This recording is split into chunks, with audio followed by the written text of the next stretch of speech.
15 বছর ধরে ঝুলে থাকা তিস্তা ইস্যুতে এবার ভারতের বদলে চীনের দিকে ঝুঁকল বাংলাদেশ। আর এটা কি দিল্লির জন্য বড় কূটনৈতিক ধাক্কা হিসেবে দেখছেন বিশ্লেষকরা। 6 মে বেইজিংয়ে বাংলাদেশের নতুন সরকারের প্রথম উচ্চ পর্যায়ের সফরে দেখা গেল দক্ষিণ এশিয়ার বদলে যাওয়া কূটনীতির এক নতুন ছবি। তিস্তা নদী প্রকল্পে এবার সরাসরি চীনের অংশগ্রহণ ও সমর্থন চেয়েছে ঢাকা, আর এই সিদ্ধান্তে অস্বস্তিতে পড়েছে ভারত। তিস্তার কথা বললেন, অবশ্যই তিস্তার কথা হবে, অবশ্যই।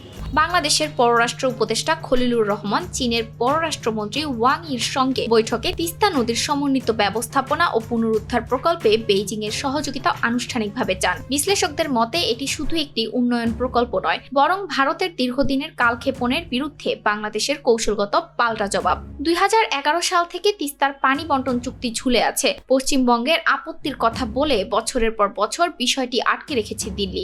অথচ বাংলাদেশের উত্তরাঞ্চলের কৃষি, আবাদি জমি এবং লাখো মানুষের জীবিকা সরাসরি নির্ভর করে এই নদীর পানির উপর। এমন পরিস্থিতিতে ঢাকা এবার স্পষ্ট বার্তা দিয়েছে, জাতীয় স্বার্থে তারা আর অপেক্ষা করবে না। তবে এই সিদ্ধান্তের ভূ রাজনৈতিক গুরুত্ব আরো বড়, কারণ তিস্তা অববাহিকার অবস্থান ভারতের অত্যন্ত স্পর্শকাতর শিলিগুড়ি করিডোরের কাছাকাছি। এই করিডোরকেই ভারতের উত্তর পূর্বাঞ্চলের লাইফলাইন বলা হয়। বিশ্লেষকদের আশঙ্কা, তিস্তা প্রকল্পে চীনা প্রকৌশলী ও অবকাঠামোগত উপস্থিতি বাড়লে ওই অঞ্চলে বেইজিং এর কৌশলগত প্রভাবও বাড়বে।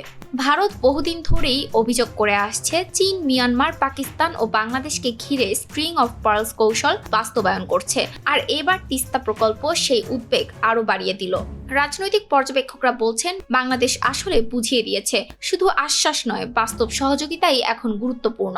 সব মিলিয়ে তিস্তা ইস্যু এখন শুধু পানি বন্টনের প্রশ্ন নয়, এটি দক্ষিণ এশিয়ার নতুন ক্ষমতার ভারসাম্যের প্রতীক হয়ে উঠেছে।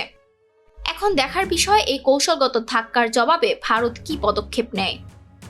ETS Bangla desk report.